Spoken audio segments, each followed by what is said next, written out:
Welcome to the Financial Planning for Canadian Business Owners podcast. You will hear about industry insights with award-winning financial planner and entrepreneur Jason Pereira. Through the interviews with different experts with their stories and advice, you will learn how you can navigate the challenges of being an entrepreneur, plan for success, and make the most of your business and life. And now, your host, Jason Pereira. Hello and welcome. Today on the show, I brought back Alexandra MacQueen. Alexandra is a well-known financial author and co-conspirator of mine on many different projects. And she was on the podcast previously with David Field talking about their book, The Boomers Retire. But specifically, I brought her on the show to kind of zero in on a core issue of retirement for any generation. And that's specifically the challenge of longevity. And that is a little bit more unique to business owners because of the number of different options we have for how we basically build wealth. But I want to really focus in first and foremost on what is the challenge and why is this so difficult? And with that, here's my interview with Alexandra. Alexandra, thanks for taking the time. Thank you. So I gave you a brief introduction, but if you'd like to introduce yourself and tell people a little bit more about yourself, that'd be great. Co-conspirator. Co-conspirator. Yeah, the last few years, I've really focused on providing content. I mean, that's this new word that people use now. I would have been writing a lot about financial stuff. There, your intro was better. There we go. So basically, the retirement income question, or making sure that you do not run out of money when you're retired.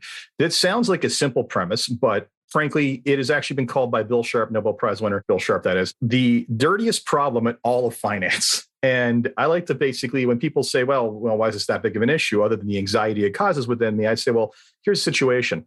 We're dealing with a problem that is nothing but variables, except for one constant. And that constant is that you need wealth to consume, period. But the variables are how long you're going to live, what do returns look like, what are you actually going to spend, and how does that expenditure vary? And then on top of that, what is the inflation that we have to plan for if we can't plan for it at all? So it's just a bag full of variables and an inability or an unforgiving environment if you don't get it right. Because I always say the most tragic thing in the world to me is someone in their 90s running out of money. So that's my framing of the problem. But from your standpoint, how do you view it? Well, don't forget in that list of variables, tax, right? So where you're taking absolutely. How it's taxed. So I always think about planning for retirement and specifically longevity is if you're planning to take a trip and you think, okay, I up the car, but you don't know how long the trip is. So how much gas do you need? And the other issue with longevity is that it is what we call multiplicative, which means it multiplies all the other risks. So you listed a bunch of risks,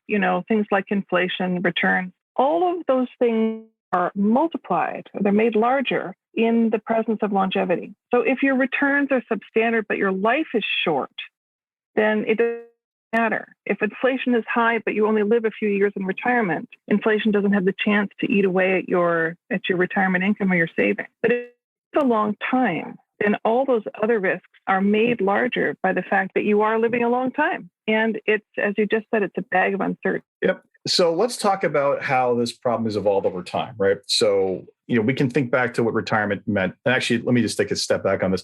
Retirement is still a relatively new concept in Western society in that most people worked until they were decrepit and died, quite honestly, back in the day. And just to lend further proof to that, the very first state-sponsored pension in modern society was the Germans under Otto von Bismarck, who basically set a pension date of 65 and was later moved to 67, moved around 65, 67. But back then, life expectancy was like 35 to 38. And the pension was designed to basically pay you money when you were so old that there was no possible way that you could continue to contribute to society and continue to earn income.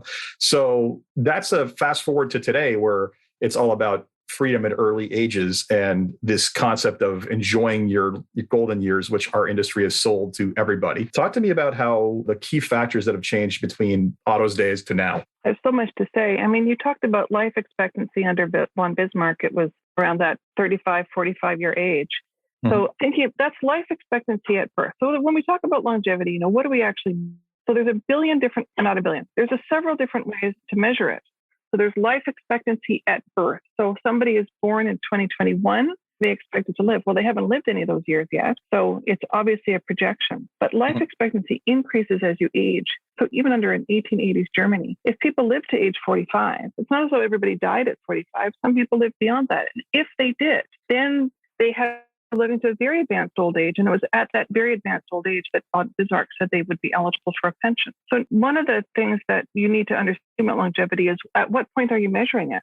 Because if I look at life expectancy at birth today, it's around that 84, 85-year mark from.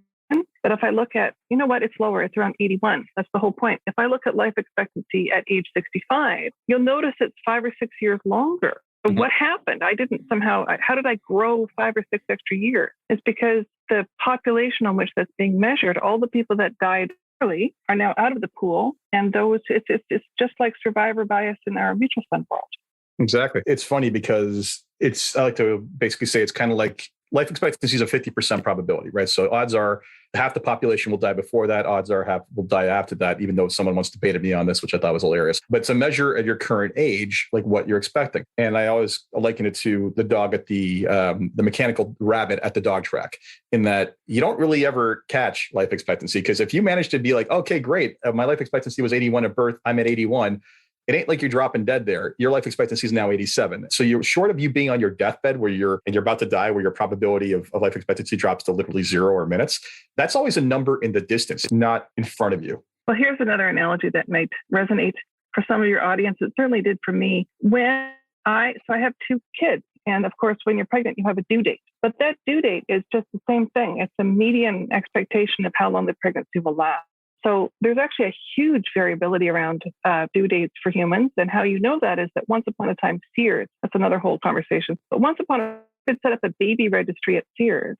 And if you actually had the baby on the day it was due, everything on your registry was free. And why could they do that? Chance of actually having the baby on the due date was very low. Mm-hmm. That's just like, so I know that, median life expectancy for me is whatever age, but the that I'm going to die at that age is low. There's a huge dispersion, or a very wide dispersion around that median. So we talk about life expectancy as that 50% probability, but let's talk about how we are encouraged to use life expectancy. So if you look at you and I are both certified financial planners, and if you look at the projection of guidelines that FP Canada publishes together with their sister organization in Quebec, the Institute for the Planification du Financier Quebec. You're better odds of getting it than I did. So you go ahead. They release projection assumption guidelines that certified financial planner certificates are encouraged, directed to use. And one of those guidelines is about how long should you plan for your clients to live. So you look at that and you are encouraged to plan for not that 50th percentile because it's too risky. You're encouraged to plan for the 25th, or even for a conservative client, the 10th percentile. Say that, longevity, average longevity might be 81. But if I start looking at the 10% probability from the age of 65, now I'm well into the 90s. So I'm planning for 10, 15, maybe more years of income. And that's a very material difference when I'm planning how much I could take out of this. Yep. And it's, I once had a client debate me on, why is it I was going that far because life expectancy was X. And at the end of the day, we look at the impact of the decision if we're wrong, right? So do you want to die in your deathbed with more money in your account than you spent, or do you want to literally be worried about it prior to, or you're running out of money prior to? And as I said before, and someone once debated me, but I thought this was hilarious. No one ever said to themselves, oh my God, I haven't spent it all. Quick, hand me my laptop so I can order a bunch of crap on Amazon, right? Like no one has ever done that. Like as Weber said, just out of spite, I will spend it all, right? So let's not, when people tell me they want to bounce their last check, my old joke is it better be the thing that killed you, because otherwise I can't possibly guarantee that. No, it's just mind knowing that you're not going to run out of money. It's not about actually running out or bouncing the last check. It's being able to live out your retirement years knowing, or with some level of certainty, that you are not going to run out of money and you're not going to be forced to reduce your standard of living. So we treat this like a math problem, but it's a behavioral psychological problem as much as it is anything else. And it's interesting you mentioned that, because there's a number of issues we're going to touch upon that are behavioral and psychological that have to do with like regret aversion and any number of things that lead us to the wrong conclusions, unfortunately. So you said that you have somebody, a client might say to you, why are you using 95, or why are you using a number as a life expectancy figure for me? That's not what life expectancy is. So it goes back to what I said about what are you looking at when you're saying this is life expectancy? So another too is, so during the COVID pandemic, we have seen newspaper articles or media articles about how average life expectancy has decreased. So it's important. And I don't know that people would understand, like a layperson, which I am, right? Would a layperson understand what is meant when we say average life expectancy has decreased because of COVID?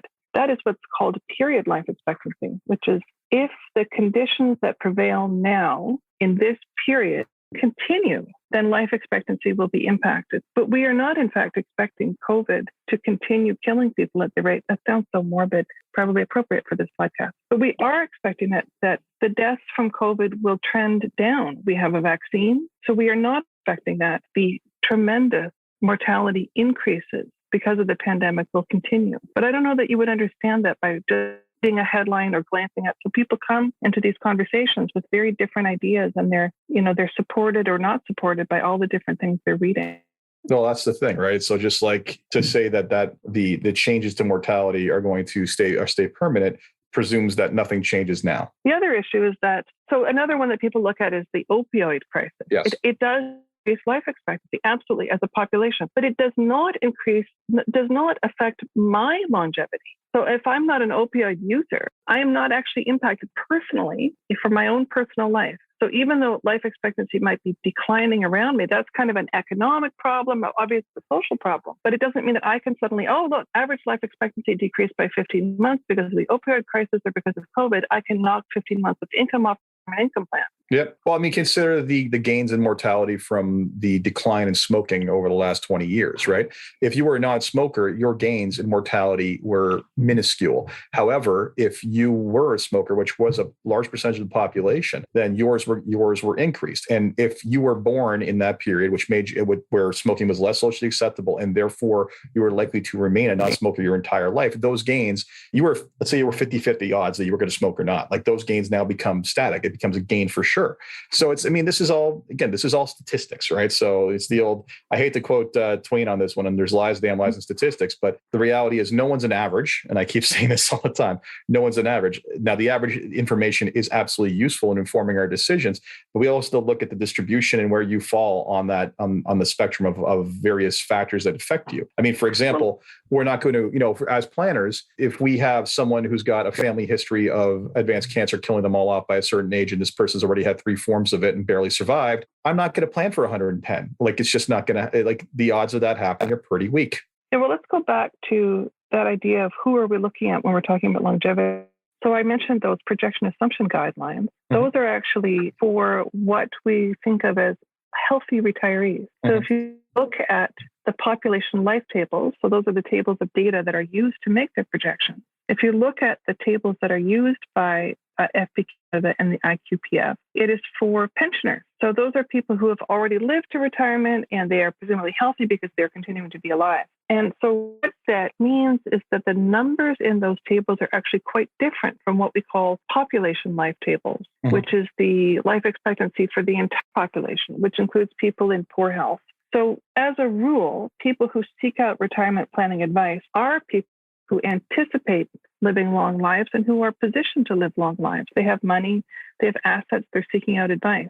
So the life table cohort of people is actually substantially different. So you have already, I've talked about a couple different things, the difference between period and cohort at life expectancy, the different population life expectancy, and this healthy retiree group. And then just so I'm one individual and I'm looking at this data that's from Canadian pool or a subset of Canadians. How do I locate? We haven't even talked about the differences in gender as well. It's the old phenomenon that women live longer than men. However, the flip side is men are less likely to claim disability as an issue. However, I like to say that I can explain that entire phenomenon anecdotally in that men are just too stubborn to get something treated and it'll kill them. Whereas women are more likely to actually go get treated when they have a problem. So no doctors ever refuted that assumption. So anyway, okay, so we've identified the problem. We can go on into depth about the problem, but let's talk about, again, how things have changed, like the various ways we can protect ourselves in longevity, right? So purely planning for that and preparing for that is important, but there's various tools we have. And the first one, now I'm just going to go back quickly to my previous comment on Alva Bismarck. The downside to all these longevity gains has been that the timeline that we keep on planning for keeps on getting longer and longer and longer and longer, which basically means that you need more and more capital to take care of it. And actually, I'm going to take a sidetrack here. Part of the problem is the fact that we have, as a society, anchored on 65 as a retirement age. And somehow, if you go beyond that, maybe you're a failure, right? Or if you do it earlier, a success. When in actuality, 65 was picked because of decrepity back in the day. And frankly, if you had adjusted the retirement age in Germany for longevity gains, retirement age would now be 95 in Germany. So that's the level of decrepity we're talking about, inability to work. The reality is that, again, this newer concept of retirement is one that's actually costing us a lot. It's costing us a lot because if you do look at the world as 65 is when I'm done, potentially 30 plus years is a long time to do nothing and is a long time to have to fund your lifestyle. So let's talk about the different methodologies for how, besides we got the government pensions, which are a great cornerstone to a good retirement, because that becomes the kind of basic level of income that's indexed to inflation and pretty much guaranteed by whatever government you're, depending on how dependable the government is. The reality is that those are a cornerstone, but we're already seeing a move around the world to change the retirement age from 65 to later. The US has moved normal retirement age back to 67. Canada, we tried to do that with old age security, but then there was an election and then that got reversed, even though it was bad policy, in my opinion. But I think if anything, I think in the future, we can count on those government pensions to start to see those numbers start to push a little bit older. It puts more of an onus on us. Well, back to what you said before, 30 retirement. I mean, your working career might only be 30 years. So Correct. Just as a very basic math problem, how am I saving and meeting my goals during my working life? How am I saving sufficiently to fund another 30 years? I think it's also key that you said we're not designed to do 30 years of nothing. Is retirement nothing? Is it doing nothing? It's certainly not. Doing nothing is actually fairly cheap compared to what we expect to do. Maybe not so much during the past year, but flying around, whatever it is that people are doing in retirement, life doesn't stop even though you've withdrawn from the workforce. So but your question was about how do we solve? So government pensions are guaranteed lifetime income, and we are essentially required to participate in those, whether it's CPP or if we get OAS by virtue of the fact that we've lived in Canada and contributed to the economy and to society. But if I want guaranteed lifetime income from any other source, I have to pay for it because guarantees are expensive. So I'm transferring the risk away from me. And it's just people in general have a challenging time understanding two things. First is, why is it so expensive? And the second thing is comparing the income from that, what it takes to produce lifetime retirement income, like the amount of money. So with pension commutations that we've talked about, somebody says, oh, look at that. My pension is worth $1 million, but it only pays me $2,000 a month or $2,500 a month. How can that be? Because one figure looks so small compared to that lump sum value. The amount of money that it takes to generate secure retirement income over an expected retirement of 30 or 35 years is a big number. You can either fund that yourself, right? Or you can share the risk with others. So there's, as you know, there's innovative products coming on the marketplace. I mean, there's the old standbys of income annuity, where you're transferring the risk to the insurance company, and in exchange for your one-way lump sum, they promise to repay you for as long as you're alive. You just have to receive the money, breathe. So here we come up to what's known as the annuity puzzle, which is everybody loves pensions, but annuity sales are pathetic, quite honestly. There's definitely incentives around the industry not pushing them because you can manage assets at 1% or you can get 3% for one sale, right? Like there's that. But the bigger issue comes down to consumers just actually have a really hard time pulling the trigger. I mean, frankly, think of that $1 million example you had with the pension. That is the biggest purchasing decision outside of a house in GTA, making fun of properties. But for most people, like that pension decision may be the single biggest financial decision they've ever made in their lives, with some of the biggest repercussions they've ever had. And the reality is that imagine now that's the pension saying, stay and we give you income, or take this.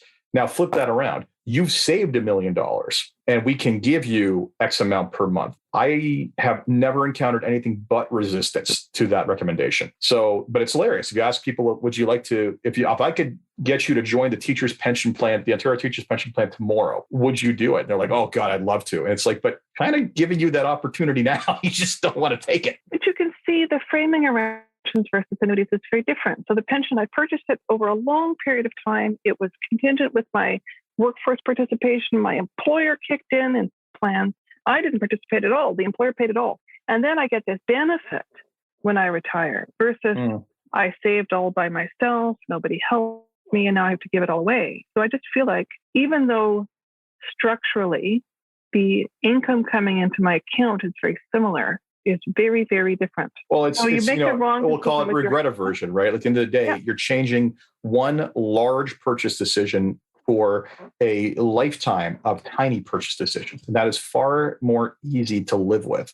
than it Right. is than it is basically on because now the stakes are so much higher when that number is that big, which is why a lot of people may make the wrong choice when it comes to pension commutations. But if we just look at what is the goal, so if the goal is to have, so if I say, okay, I've got my CPP, I've got my OAS, and I'd like a little more, and I'd like it to be guaranteed so that I have a certain amount cut and I don't have to worry about spending it. So I could buy a moderate annuity. Somehow I don't feel like that kind of moderate choice gets press, that it's kind of discussed as an all or none, one and all at once decision. Because you could, just like you could dollar cost average into investments, you could dollar cost average into annuities over time. Yep. Now, I'm hardly the first person to say that, but it just, the annuity versus take your chances in the stock market is really always framed as an either or decision as opposed to a mix. It could be both. Oh, absolutely. It absolutely could be. And it again reduces that regret aversion. I mean, I think part of the big scary problem is that unless you're looking at a refund annuity, which changes the rates, so you're paying for that refund privilege, you could have buyer's remorse there in that, oh, I just gave this up and it's irreversible. That's part of the entire issue. Is I think people are just really averse to, they're afraid of regret aversion, essentially. And actually that leads to another kind of regret aversion. We discussed this beforehand. It also leads people to make the wrong decision around their Canada pension plan deferral or sometimes their old age security deferral. Care to speak to how we see people basically make the wrong choice there? Well, certainly the advice has been tipping toward defer as long as you can. But personally, I think it's important to recognize that that is generic advice suitable for a population. It may not be suitable for you. Like there's many circumstances, actually, especially for business owners, where you may want to take it early or on schedule or, sometime before 70, the maximum possible deferral, because it has to do with the mix of the other sources of income. So you minimize taxable income as opposed to taking it all at 70. I guess my main comment is that the generic, I don't mean generic as anything other than it just meant to describe the whole population. The generic advice is delay because it's a cheap, guaranteed lifetime source of income. You have to buy. It's waiting for you when you turn it on. And that's amazing, good advice. It's just that it may not apply to individuals. Well, I'll go back to the entire no one's an average. Averages came out of, believe it or not, U.S. military studies on size. And I was just listening to a podcast where they talked about how early in World War II, the number of crashes were through the roof. And then when they did a study on how many people actually fit the average cockpit size, because the average was designed for the average, not a single pilot in the military was the average. And therefore, the cockpit was designed for no one. So once they redesigned a cockpit to be flexible and to adapt to whoever was in the seat, suddenly the crash statistics just fell like a rock, right? And that's the same principle around, hey, we can, on average, maybe you should think of deferring. However, that highly depends on every other factor going into your financial plan. And I had a client the other day where the previous recommendation was to do it earlier, and then we pushed it back. It's a recommendation 10 years later. And the reaction was, well, why? Well, here's a bunch of the variables that changed that resulted in a different answer. So, and I think they were a little annoyed because they were looking for a universal, but it's like, there's no universal. It's what fit you best. But that is really with longevity, that is the crux of the issue, that we're taking a universal idea. How long do people live? And trying to take that generalization to get some sort of individual answer. How long will I live? I don't know. There's my genetics, my gender, my health, I don't know, my attitude. All that stuff plays into how long I individually will live. And I have to plan for myself as an individual and be guided by those universals. And find that point. Yeah. And I totally admit in my experience, it's always, I always feel like I typically find people, or at least unless they have family members who've lived into their 90s, no one seems to think that they're going to be the person that lives into their 90s, right? Like that's just, for whatever reason, that seems to be what I've seen in my experience. However, as they get older, they start to think it's more possible. But it's funny because that leads to, like we said, regret aversion issues, like deciding when to take CPP or old age security. It's like, well, okay, that's nice. But what happens if I die before 70? Right? I'm going to get nothing. Yeah, I know, but you will actually be dead and you won't care. Exactly. Like this is the thing is that like, oh no, I'd be really, really angry. No, you wouldn't. You on your deathbed, you would not be thinking about the fact you did not take Canada pension plan early and profit from it. Like that's not how it's going to work. Quite honestly, a lot of these products that have return of premiums embedded in them, they're designed to minimize your regret aversion. However, they come at a cost and largely they're irrelevant. I'll pick on critical illness ROP in most cases. It's like, oh, you didn't get critically ill and you're 80 years old and you die. And oh no, you just paid for something that you got nothing out of. Yeah, well, if your house doesn't catch fire, Like, be happy about that. It was cheaper to have insurance that didn't refund your premium. Paradoxically, though, the annuity is actually a solution to regret aversion, because what we're talking about, so the person on their says, I should have taken CPP earlier, I would have had more to spend. So they would have had more certainty of income. That's what actually an annuity provides. You know how much you can spend. I said this on Twitter the other day, but we always decry the gig economy. People have this uncertainty of income. And I think, well, why do we then go and that uncertainty of income becomes acceptable in retirement? Who wants a gig economy retirement? Exactly. That's unfortunately what we're dealing with. Now, you mentioned earlier some innovative products that are coming on the market. And of course, for anyone listening, Ken, you're probably or seen Alexandra comment on social media. We're talking about the tontine. Care to explain that concept? Well, yes. Tontine, it's funny because until it started re-emerging on the financial world, people will have heard about it from like movies and old films. So the tontine is just or the Simpsons. There was that Simpsons episode where Grandpa Simpson was in a tontine to like the last man surviving got all the Nazi stolen art. It's kind of an extreme tontine, but it is what it is. But that is the essence of the tontine. It's a group, and whatever the rewards, the money is being shared in a group. And it is shared among survivors. So as people die or removed from the group through other means, depending on the tontine, then the proceeds are shared among a smaller and smaller group. So in the modern instance, the tontine is a way to provide guaranteed lifetime income without the intermediary of an insurance company. So insurance companies provide the only companies in Canada that can provide a lifetime guarantee. That's the insurance component. But the tontine is able to do that because they're not providing insurance. They're just the way that the product is structured as there are participants in the pool, and they either are in the pool and surviving or out of the pool, so you don't have to give any money to them. Yeah. So, I mean, it's basically like an annuity where essentially you give money to an insurance company and they give you a guaranteed income stream for life, but they take all the risk. This is where in this consideration, the people in the pool are the insurance company. There's no guarantees. They share the risk themselves. So there's no guarantees on the income. The income is going to be income divided by whatever, but by whoever's left over. But one of the things that this does, and a term people are not familiar with, is the concept of mortality credits. Can you explain that concept? Okay. So mortality credits is very simply put money in the pool. So we can talk about it with CPP, for example, or any kind of longevity product that doesn't provide a large death upon death. So CPP is a classic example. I pay in during my lifetime. I die. Maybe I die even before taking a single payment. What happens with money? Well, I only get $2,500 out, or my survivors do, as a death benefit. And the remainder is left in the plan, and it actually sponsors or supports the withdrawals by others through what is called mortality credits. Now, CPP doesn't actually formally use mortality credits. That's a kind of an insurance. But the underlying concept is contributions go in, and then if people die early, and that's the essence of, I've said essence times in this podcast so far, but that is the crux of longevity. Not everybody will make it to average longevity. So those people who do die early, their premiums or their contributions are then spread among the remaining people in the pool. And that's what we call mortality credits. And this leads many to say, well, that's not fair. I'm losing my return or whatever else it is. And you know what? I say, again, would you like to be a member of a pension plan? Because if you'd like to be a member of a defined benefit pension plan, that's exactly how defined benefit pension plans work, right? It's the old cop show or movie where the guy's like, oh, I'm about to retire. I can't get shot because I want to collect my pension, right? Like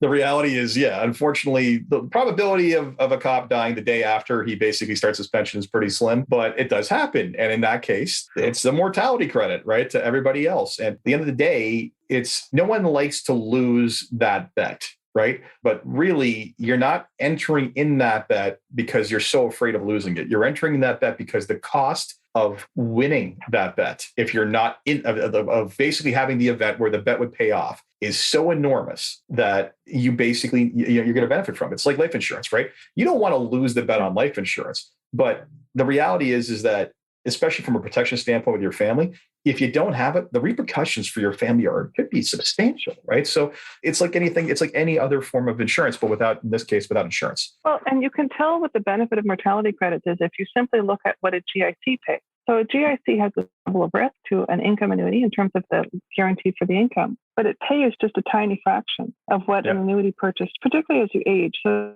payouts, of course, increase as you age. So buying an annuity at, say, age 80 will pay more than at age 70. And if I have 100,000, I want guaranteed income. Okay, I'm going to put it in a GIC. Have you looked at GIC rates lately? But compare that to an annuity, right? That might pay 4 or 5. And why can it do that? It's because mortality credit. Well, it also, the other issue there with the GIC concept is several people or many people treating the principles if it's sacred. They want to live off the income and what all they're really saying is that I'm trying to create a sense of security around the entire thing. When in actuality, frankly, if you really want to leave something behind, you buy life insurance. It's cheaper. But the reality is that you're going to, especially at current rates, you're going to eat into your principal. Unless your net worth is so substantial that a 1% annual yield on your GICs is more than sufficient enough to pay all your after-tax expenses, then guess what? You're eating into your principal. No, but you've made the point. The GIC is for capitalization. If you want income, and you want guaranteed, now you have a limited selection of products to choose from, and the annuity should be in that group that you're looking at. Absolutely. What else is there that has a guarantee? Well, we used to have a product called the Guaranteed Minimum Withdrawal Benefit Fund, which we both wrote about extensively back in the day. But those guarantees were so rich, they caused some problems for insurance companies. And to this day, I still have clients who have a bunch of those that are paying out very high guarantee rates. So, really what we're talking about is it's kind of a spectrum. On one end of the spectrum, you have just normal investing, which comes with no guarantees on how long it's going to last as you consume it. Because at the end of the day, you're going to be drawing down on it. So no guarantees, 100% market risk.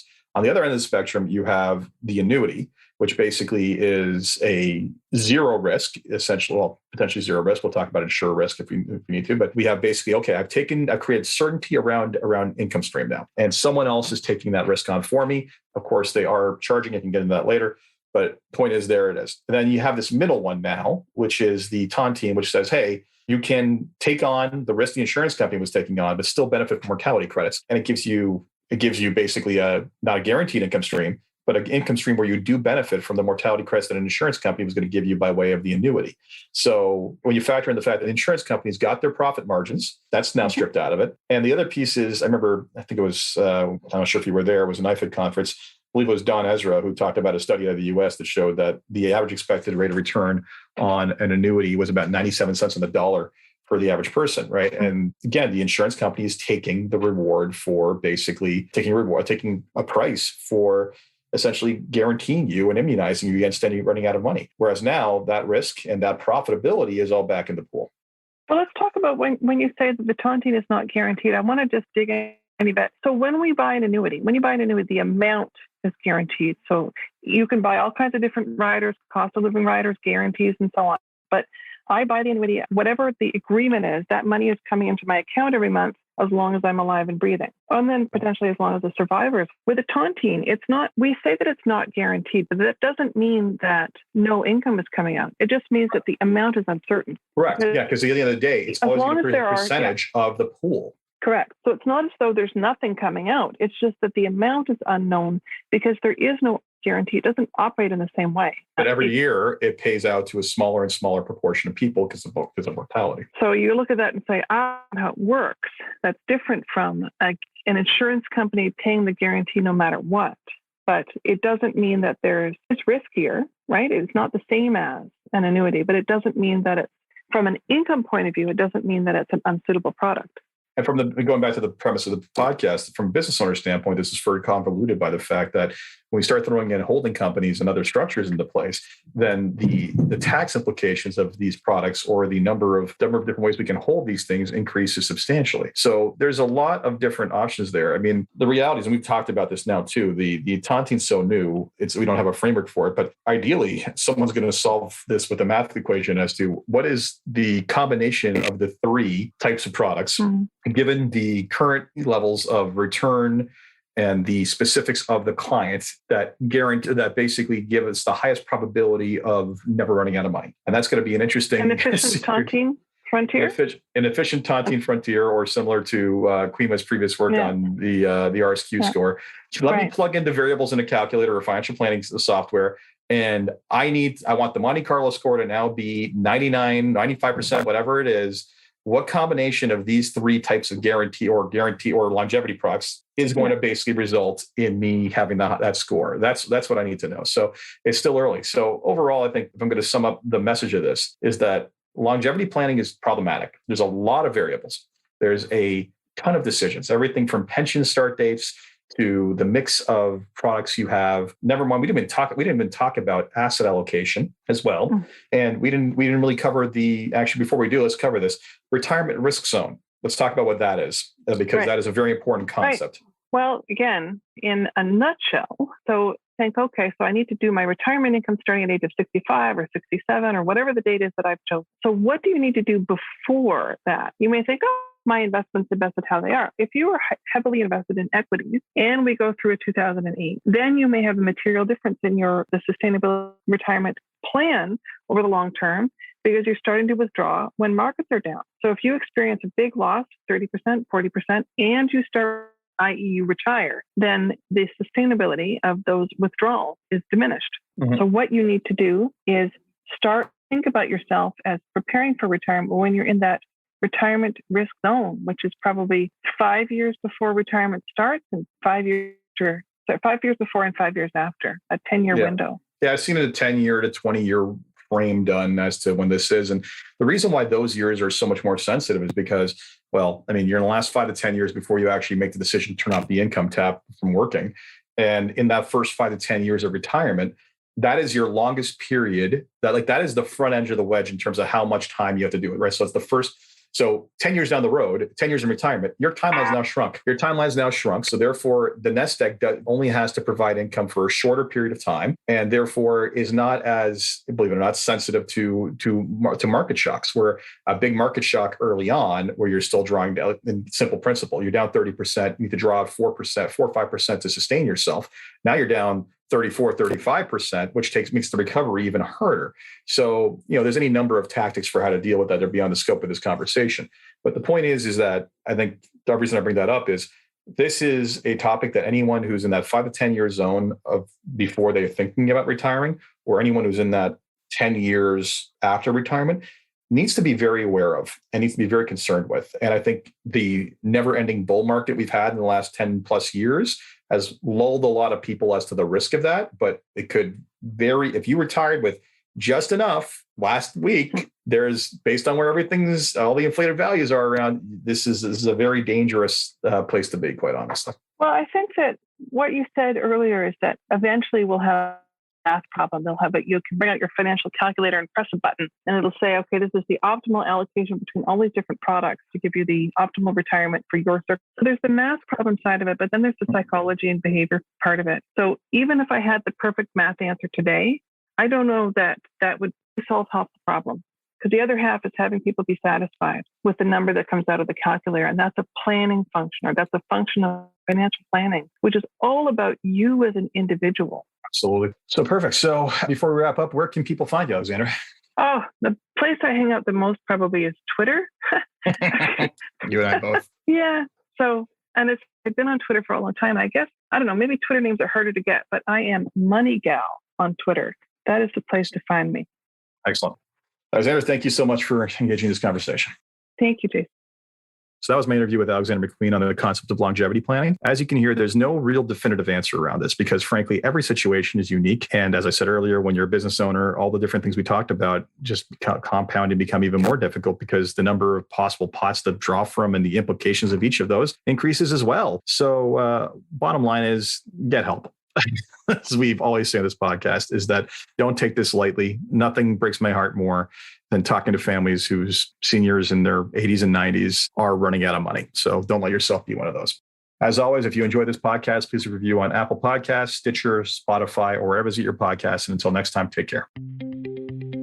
This podcast was brought to you by Woodgate Financial, an award-winning financial planning firm catering to high net worth individuals, business owners, and their families. To learn more, go to woodgate.com. You can subscribe to this podcast on Apple Podcast, Stitcher, Google Play, and Spotify, or find more episodes at jasonpereira.ca. You can even ask Siri, Alexa, or Google Home to subscribe for you.